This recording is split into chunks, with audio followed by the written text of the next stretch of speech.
किस तरफ जाएंगे, कल का जलसा क्या होगा, आपके कारकुनान? बिल्कुल जलसा होगा। बाबर सत्तार साहब की अदालत ने, उन्होंने बाबर सत्तार साहब ने, जस्टिस साहब ने दिया था, इजाजत दी थी और इस्लामाबाद इंतजामिया का ये मैलिफाइड इंटेंट है। उनको मालूम था, ये कोई नई बात नहीं है, मुहर्रम में कुछ दिन है और ऐसी कोई सिक्योरिटी की इशू नहीं है कि जिसकी वजह से वो मुअत्तल कर रहे हैं।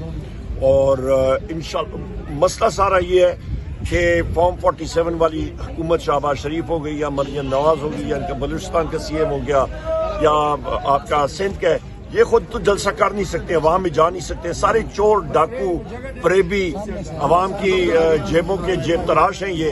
तो जो पार्टी अवाम में मकबूल है तो उनका रास्ता ये रोक रहे हैं। जी सर, ये अभी चूंकि पहले मैंने 2 दफा चक्कर लगाया इधर, हमने सिक्योरिटी के हवाले से तमाम से मुलाकात हुई।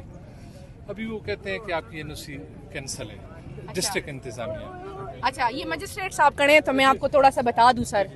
आप मुझे ये बताएं कि इस्लामाबाद हाई कोर्ट के कंटेम्प्ट हुआ था और कंटेम्प्ट में क्लियर इंस्ट्रक्शंस के मुताबिक हमें ये जलसा अलाउ हुआ था। ऐसा हुआ था ना सर?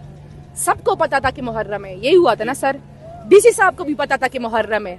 उसके बाद उन्होंने हमें ये छोटी सी जगह दे दी कि हम इसकी सिक्योरिटी कर लेंगे और आप वहां पे जलसा करें। इस्लामाबाद से निकाल के हमें जलसा अलाउ कराया। अब रात के अंधेरे में ये है कोई टाइम सर 10 बजे, अब यहाँ पे आप देख रहे हैं इंतजामात हो रहे हैं और कल का जलसा है, आप ये कैंसिल करा रहे हैं, तो इसका तो ये मतलब है कि डीसी साहब तसादुम चाहते हैं।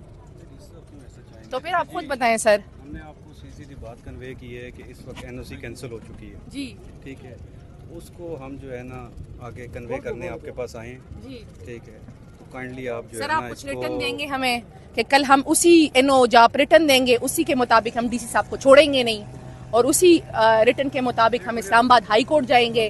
तो आप डीसी साहब से कहेंगे काइंडली आप हमें वो रिटर्न दे दें जो आपने ये सारे अहकाम जारी किया है। ओरली तो हम मानेंगे नहीं और जब रिटर्न देंगे तो फिर हम जाने और हाई कोर्ट जाने, हम वो करेंगे नहीं। हम ना सर इस मुल्क के हर इदारे की इज्जत करते हैं, लेकिन अफसोस तब होता है कि ये जो यूनिफॉर्म है या ये जो इदारे हैं इस मुल्क के अवाम के खिलाफ यूज हो रहे हैं। देखें ये अवाम है, ये मैं नहीं लाई या कोई और नहीं ले आई। तंग करें ये ऐसा आपको जो है ना हरास करें, हम इसलिए नहीं आए।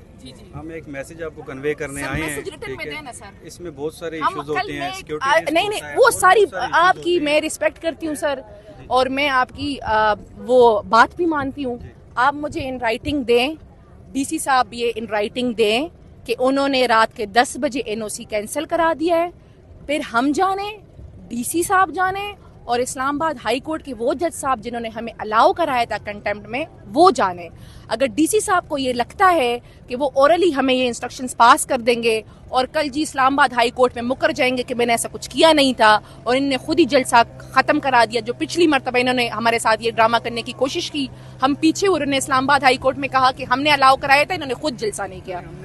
सर कन्वे कर दी है, ठीक है, आप कन्वे कर चुके हैं, आपको मैसेज समझ चुके हैं, आप कन्वे हो गया आपको मैम। अच्छा इन राइटिंग दे दें। देखें मेरी बात सुने, एक सेकंड मेरी आपकी बात बजाय आप भी लॉ समझती हूँ सर, आप भी लॉ देखें, समझते हैं ना सर, एक ऑर्डर होता है, सही है सर, उस पे स्टैंप होता है, उस पे मोहर होती है, आप वो मुझे दे दें, मैं बड़े आराम से यहाँ से उतर जाऊंगी कि आपने कैंसिल करा दिया है। ओरली तो हम नहीं मानेंगे। मैडम मेरी बात सुने जी। देखें आप ओरली नहीं मानते, being a magistrate, being a SHO, हम सब इधर अवेलेबल है, इंतजामिया अवेलेबल है। सर आप हमने आपको कन्वे कर दिया है। आपको क्या लगता है सर, आपको क्या लग जाता है? इन राइटिंग दे दे, हमने सिर्फ कन्वे नहीं होता ना सर। आप चलिए सर, आपने कन्वे कर दिया ना सर, आप मजिस्ट्रेट साहिबान हैं, आप सर पुलिस के, आपके पास आप समझते हैं लॉ को, तो लॉ के मुताबिक आपने कागज जिसपे लिखाई होती है वो तमाना होता है कि जी बात आपकी बात खत्म। तो आप मुझे वो कागज थमाएं जिसपे लिखाई हो, जिसपे डीसी साहब ने कहा।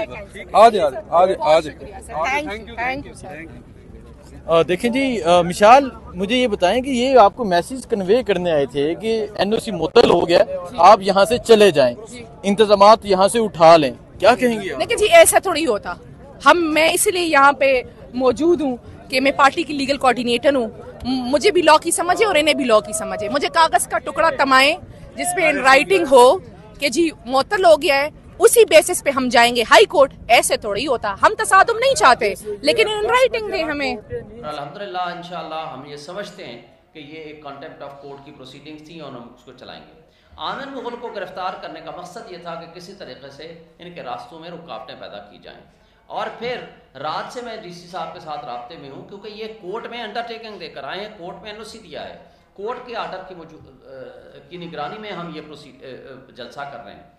और फिर क्या किया, और ये भी हम पिछले 3 से 4 महीनों में लगे हुए थे जलसे के लिए, जो कि अब हमें इजाज़त मिली है। फिर उसके बाद रात उन्होंने मुझे कहा कि जी सुबह 9 बजे मेरा बंदा जाएगा, आपको साइट पे सारी चीज़ें सेट कर देगा। हमें पता है जगह का, हम कर रहे हैं, लेकिन हम इसलिए एहतियातन उनका बंदा लेके जाना चाहते हैं ताकि कल कल वो इतराज़ न करें। अभी सुबह आपको रऊफ हसन साहब ने बता दिया, पहले 5 बंदे हमें उठा के ले गए, उनको हमने छुड़वाया तरनोल थाने वाले ने। फिर क्या किया कि हमारा जो क्रेन का ड्राइवर था उसको उठा के ले गए। फिर हमारे वकला साहबान भी गए हैं, अभी हमारा काम जारी है। लेकिन डीसी साहब अभी तक उनका कोई बंदा, जो बंदा एक बंदा स्पेसिफाई किया था, वो बंदा फ़ोन नहीं उठा रहा, और अभी तक उनका जो नॉन कोऑपरेशन है वो जारी है, सारी है।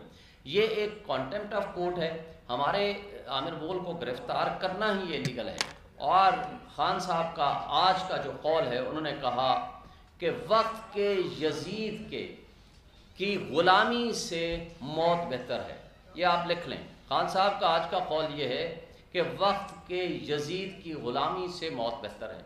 और उन्होंने कहा कि मुझे 1000 साल अपनी सारी ज़िंदगी भी जेल में गुजारनी पड़े, मैं गुजारने को तैयार हूँ। जिस अंदाज से ये फाशिस्ट हुकूमत जो हरकतें कर रही है, हमने इनके सामने सरेंडर नहीं करना, हकीकी आज़ादी का नारा बुलंद करना है, कल के जलसे को भरपूर कामयाब करना है। पूरे अच्छा फिर